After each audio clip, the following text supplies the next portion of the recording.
독일 마을에서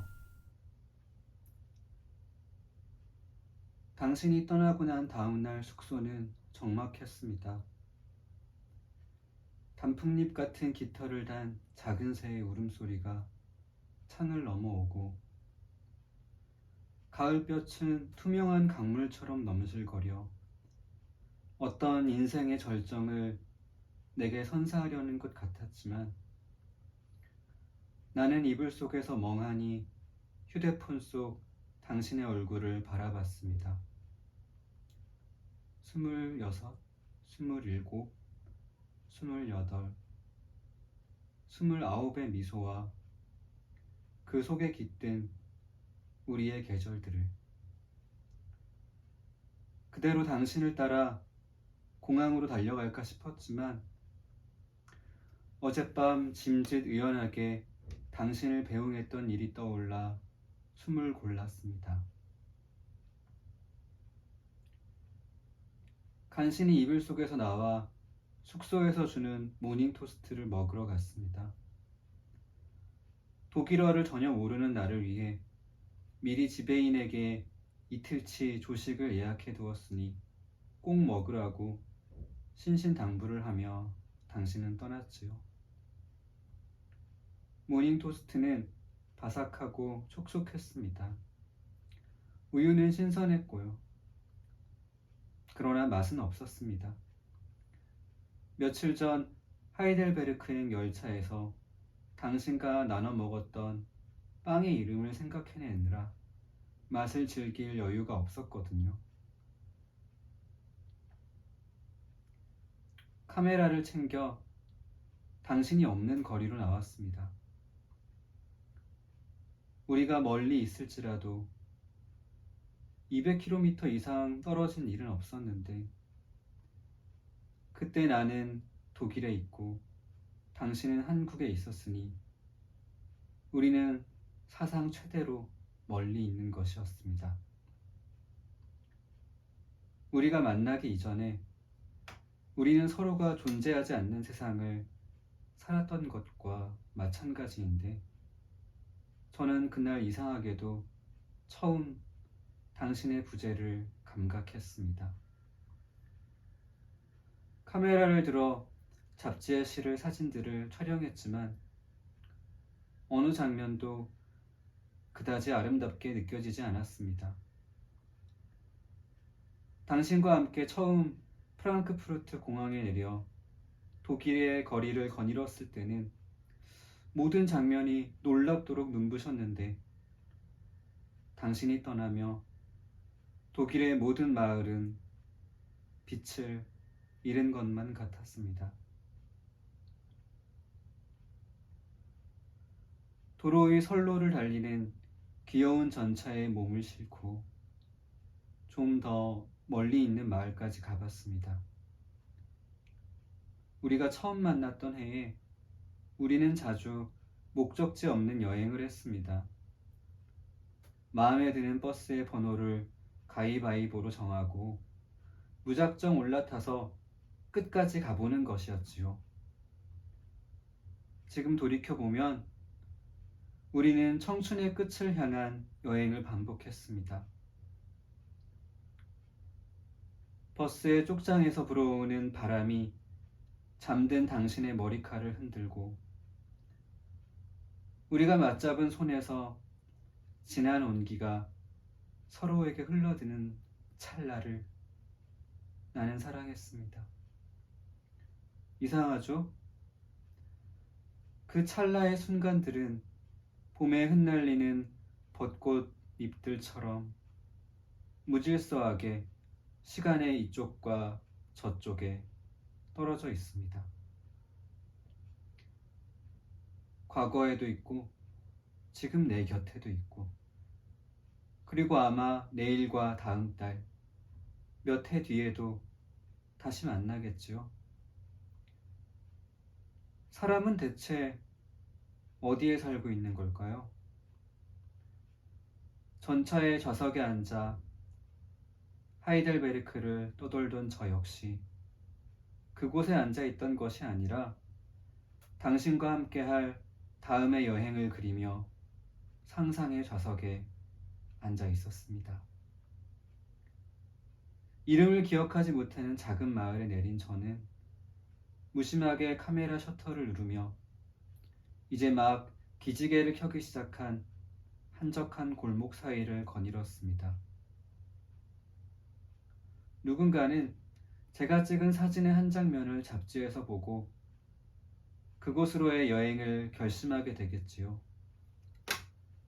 잡지사에서 일하는 동료 기자가 아마 무심한 제 사진에 그럴싸한 문구를 달아줄 겁니다. 아마도 힐링이라는 표현 같은 게 들어가게 될 테지요.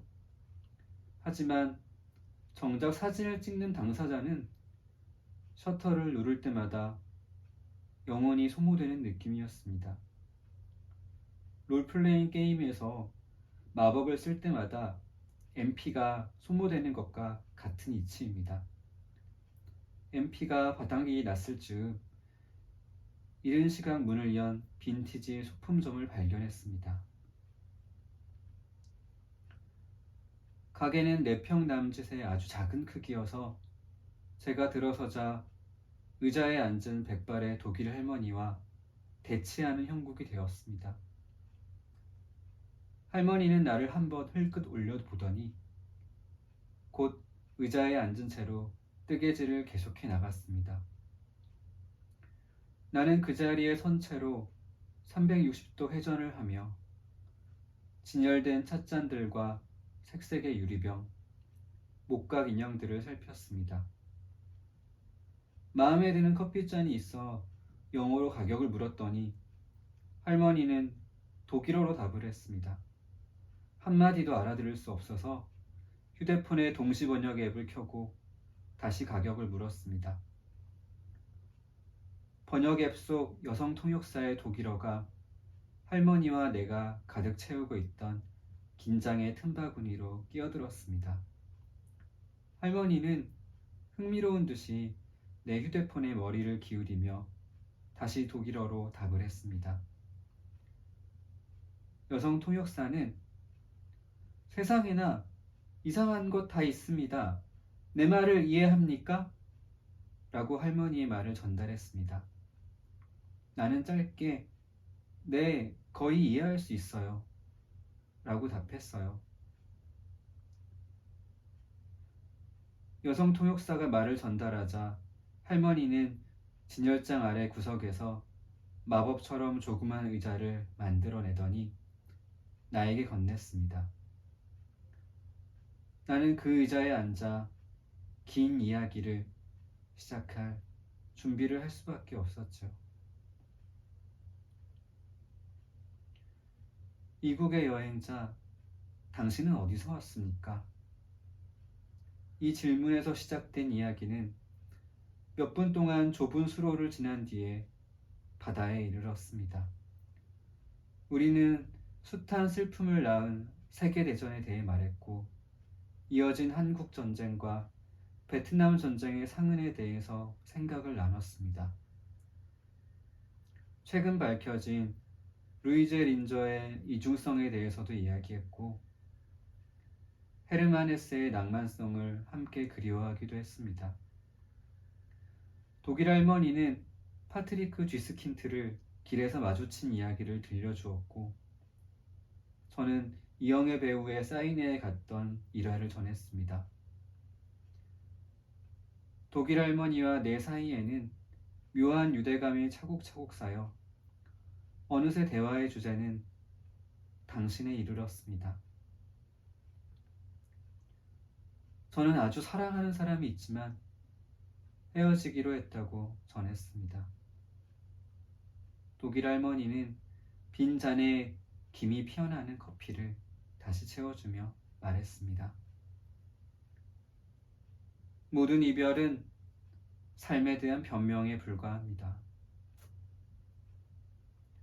독일 할머니는 40여 년 전의 이야기를 꺼냈습니다. 베르더라는 청년은 할머니의 첫 연인이었습니다. 20, 21, 22, 23. 4번의 해를 함께 보내며 두 사람은 결혼을 약속했습니다. 둘의 영혼은 하나의 영혼을 나누어 놓은 것처럼 잘 맞았지만 서로에 대한 높은 기대 탓에 다툼도 잦았습니다. 그럼에도 두 사람은 영원의 시간을 함께하는 것이 숙명이라고 여기고 있었습니다. 그러던 어느 날 가수를 꿈꾸던 베르더는 베를린으로 떠나게 되었습니다. 할머니는 부모의 만류를 뿌리치고 베르더의 꿈을 쫓아 함께 베를린에서의 생활을 시작했습니다.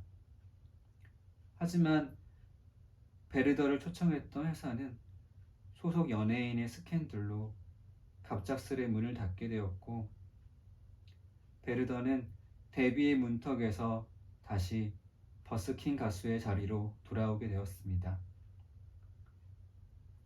독일 할머니는 베를린의 편집샵에서 아르바이트를 하며 정직원 제안까지 받게 되었지만 베르더는 시간이 지날수록 목소리의 빛을 잃고 새로운 곡도 쓰지 못했습니다. 독일 할머니는 베르더의 곁을 묵묵히 지키며 그가 분명 되살아 나리라고 믿었고 자신은 이 한 예술가의 혼을 되살리기 위해 태어난 것이라고 여기며 야속한 시간을 견뎠습니다. 베를린에서의 삶이 두 해째를 맞이하던 날 베르더는 독일 할머니에게 다음과 같이 말했습니다. 더 이상 나를 조롱하지 마라. 당신이 나를 우습게 보고 있다는 그것 때문에 나는 더 괴롭다. 독일 할머니는 그 말을 들은 저녁이 지금도 생생히 떠오른다고 말했습니다. 숙명이라고 믿었던, 영원을 상상했던 모든 순간들이 부정당한 저녁이었다고. 기나긴 백일몽에서 깨어난 밤이었다고. 자신이 아주 오래 햇빛이 쨍쨍한 한낮의 거리를 걷고 있다고 여겼는데 알고 보니 칠흑 같은 밤이었음을 알게 되었다고. 독일 할머니는 다음 달 베를린을 떠나 마을로 돌아왔습니다. 그로부터 10년 뒤에 베르더는 유명한 가수가 되었습니다. 그러나 두 사람의 관계를 잘 아는 마을 사람들은 아무도 독일 할머니에게 베르더의 이야기를 꺼내지 않는다고 했습니다. 수십 년 동안이나요. 하지만 독일 할머니는 베르더의 이야기를 너무 하고 싶었다고 합니다. 그래서 저에게 털어놓게 된 것이 더없이 홀가분하다고 말했습니다. 저는 독일 할머니에게 물었습니다. 후회하십니까? 할머니는 말했습니다. 아니요. 그때 제가 그의 곁에 남아 더 견디는 것을 선택했다면 그는 10년 뒤에도 거리에서 노래를 했을지 모릅니다. 인생이란 그런 것입니다. 우리는 이별을 택하는 것이 아니라 각자의 삶을 선택하는 겁니다. 우리가 선택한 삶 속에 다시 상대의 이름이 들어있다면 다시 만날 것이고 그렇지 않다면 멀어진 것입니다. 때로 내가 원하지 않는 삶도 실은 언젠가 과거의 내가 선택한 삶입니다. 이국의 여행자, 당신도 기억하기 바랍니다. 오직 지금을 살아야 합니다. 그것이 과거와 미래를 동시에 바꾸는 유일한 시간 여행의 방법입니다. 그때 독일 할머니의 눈빛은 형형하게 빛났습니다. 할머니의 목소리와 통역 어플 속 여성의 목소리는 어느새 한 사람의 것처럼 느껴졌습니다. 4평 남짓의 공간에 1시간 정도를 머물렀을 뿐인데 아주 긴 세월 동안 드넓은 세계를 유랑한 기분이었습니다. 독일 할머니는 자신은 선약이 있으니 이만 헤어져야 할 시간이라고 말하며 우리 앞에 놓여있던 커피잔들을 치우기 시작했습니다. 누굴 만나시나요? 내가 묻자 할머니는 대답했습니다. 베르더.